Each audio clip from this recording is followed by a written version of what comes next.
हमारे आदरणीय परम श्रद्धेय प्रिंसिपल साहब, हमारे सीएमएस महोदय पुरुष, सीएमएस महोदया महिला चिकित्सालय एवं यहाँ पर उपस्थित सभी चिकित्सकगण, कर्मचारीगण, भाइयों, बंधुओं, आप सभी को मैं प्रणाम करता हूँ एवं आप सभी को आज के इस पावन पर्व 26 जनवरी गणतंत्र दिवस की अनंत शुभकामनाएं प्रदान करना चाहूँगा इस मंच के माध्यम से।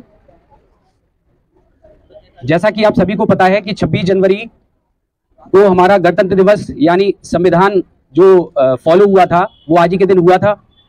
और आज का जो समय है, इस समय की जो मैं वर्तमान स्थिति की बात कर रहा हूं, इस समय आप सभी को हमारे माननीय प्रधानमंत्री नरेंद्र मोदी जी के नेतृत्व में एवं सभी अधिकारीगणों के दिशा निर्देश में जो आज एक, चाहे वो जिला स्तर हो, चाहे वो हमारा उत्तर प्रदेश हो, चाहे कोई भी जिला, कोई भी प्रदेश हो, आज का जो समय है वो एक विकास का समय है। हर व्यक्ति के मन में एक विकास के प्रति कुछ करने की भावना है और यही इससे कई गुना ज्यादा भावना हमारे देश के स्वतंत्रता सेनानियों के मन में थी, जिस वजह से आज हम उनको याद करते हैं। जैसा कि हमारे मेडिकल कॉलेज का स्थापना यहाँ पर हुई और आप सभी देख रहे हैं कि सभी को रोजगार के बड़े बड़े अवसर के मौके आए। आज जो मैं 26 जनवरी देख रहा हूँ, आज का जो दिन है, जिस तरीके से यहाँ पर फ्लैग होस्टिंग हुई और हमारे जितने भी सिक्योरिटी गार्ड हैं, इन्होंने हमारे प्रिंसिपल साहब का अभिवादन किया, ये वास्तव में अकल्पनीय है। और मैं जिस गंभीरता से आज फ्लैग होस्टिंग हो रही है और हमेशा होती आई है, ये बहुत ही आवश्यक है। सभी का योगदान बहुत ही आवश्यक है।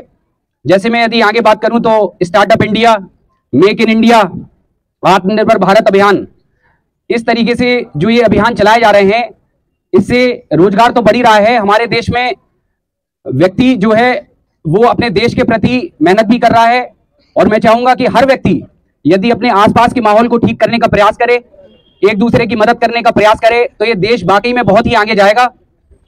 जैसे आज स्पेस सेक्टर से लेके एनवायरमेंटल से लेके क्लाइमेट चेंजेस तक हम पूरे विश्व का नेतृत्व कर रहे हैं, ये बहुत बड़ी बात है। और ऐसा तभी संभव हो पाया जब हमारे प्रधानमंत्री जी और उनके साथ बैठे, चाहे वो हमारे मुख्यमंत्री जी हों, चाहे ऊपर से लेके बिल्कुल नीचे स्तर तक के जो कर्मचारी अधिकारी हैं वो लगे हुए हैं, जिस वजह से आज ये सब संभव हो पा रहा है। हम इस टॉपिक पे एक मैं बात बोलना चाहूंगा कि हम क्या कर सकते हैं। जैसे एक बहुत ही बड़ा मुद्दा है स्वच्छ भारत अभियान। तो स्वच्छ भारत अभियान की यदि हम बात करें तो इसको अभी कुछ साल ही हुए हैं इस देश में आए हुए, लेकिन काफी ज्यादा बदलाव हो रहे हैं। यदि आज का समय ये है कि यदि हम देश के लिए कुछ भी करना चाहते हैं तो हम अपने घर, परिवार, दोस्तों के साथ मिलकर छोटी छोटी टोली वगैरह बना सकते हैं। अपने अस्पताल, अपने चैम्बर की हल्की फुल्की सफाई की एक आदत डाल सकते हैं, जो कि ये आदत हमें लंबे रूप में, चाहे हम 6 महीने 1 साल की बात करें, जब हम ये कहते हैं कि कोई भी आदत जो होती है वो 21 दिन लेती है, चाहे वो अच्छी आदत हो चाहे बुरी आदत हो, तो इसमें मैं बताना चाहूंगा कि दिन के हिसाब से आदत कभी नहीं होती है। किसी भी काम को करने की जो प्रैक्टिस होती है बार बार, वही हमारी आदत में बनती है। हम यदि अच्छे काम करेंगे तो हमारी जो आगे आने वाली पीढ़ी है उसके लिए एक अलग मार्गदर्शन, एक अलग दिशा होगी। आज हमें एक काम और करना चाहिए, जितने भी यहाँ लोग खड़े हैं, और मैं इस मंच के माध्यम से बोलना चाहूंगा कि जैसे हमारे स्वतंत्रता सेनानी हैं, आज के दिन एक किताब हर एक स्वतंत्रता संग्राम सेनानी की हर व्यक्ति को पढ़ने की आवश्यकता है, चाहे वो 2 महीने में खत्म करें चाहे 4 महीने में खत्म करें। इससे क्या हुआ कि हमारे अंदर मानसिक रूप से, शारीरिक रूप से, हमारी आदतों में, हमारी सोच के स्तर में, हमारी पॉजिटिविटी में, सकारात्मकता में बहुत ही बदलाव आने की संभावनाएं हैं। हमें सफाई की भी आदत डालनी चाहिए।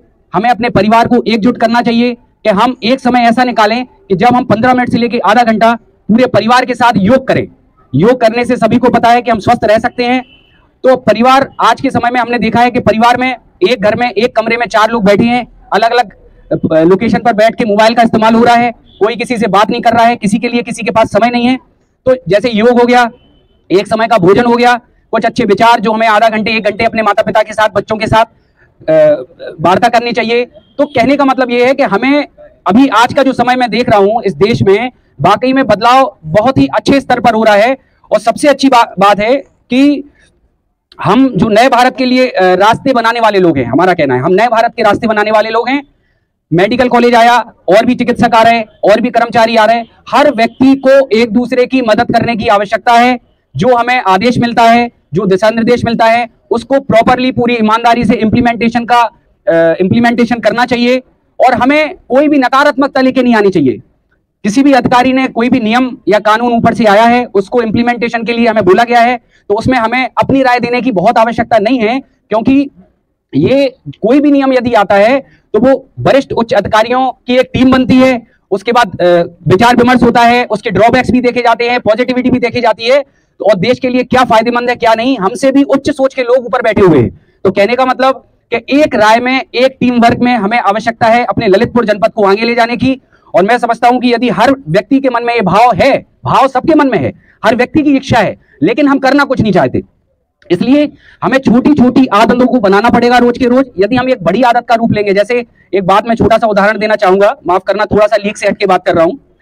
एक छोटी सी बात की, एक जैसे कोई भी फ्लाइट है, एरोप्लेन है, अगर वो किसी भी देश से, मान लीजिए अमेरिका से भारत आ रहा है, तो उसका जो एक तय रास्ता है, अगर वो 3 डिग्री भी मुड़ जाता है, 3 डिग्री भी फ्लाइट मुड़ जाती है, तो वो किसी दूसरे देश में हवाई जहाज पहुंच जाएगा। कहने का मतलब एक छोटा सा 3 डिग्री का बदलाव और पूरे हजारों किलोमीटर की यात्रा रिजल्ट में आती है। तो कहने का मतलब छोटी सी छोटी आदत को भी यदि हम अपने मन में डालते हैं तो आगे चल के वो अच्छी आदत हमारे बच्चों को, हमारे परिवार के लिए बहुत आगे ले जाएगी।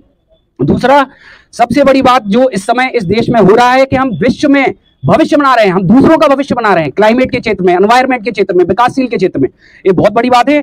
और इसी आखिरी बात को मैं कहना चाहूंगा कि जब हम सफल हो पाएंगे, जब हम विकास की ओर जाएंगे, जब हम रंगभेद, ऊंच नीच, जातिवाद, अमीरी गरीबी, काला गोरा, इन सब से परे होके इंसानियत का रास्ता अपनाएंगे, तभी हम विकास की ओर जा सकते हैं। क्योंकि जब आदि मानव थे तो उन गुफा में रहते थे, तो उनको ये नहीं पता था कि वो हिंदू हैं कि मुसलमान हैं। तो कहने का मतलब ये सारी चीजें हमारी खुद की लाई हुई हैं। उससे पहले हमें अपने मरीजों का ध्यान रखने की आवश्यकता है, अपने परिवार का ध्यान रखने की आवश्यकता है, क्योंकि सबसे बड़ा धर्म है इंसानियत। जय हिंद, जय भारत। Thank you.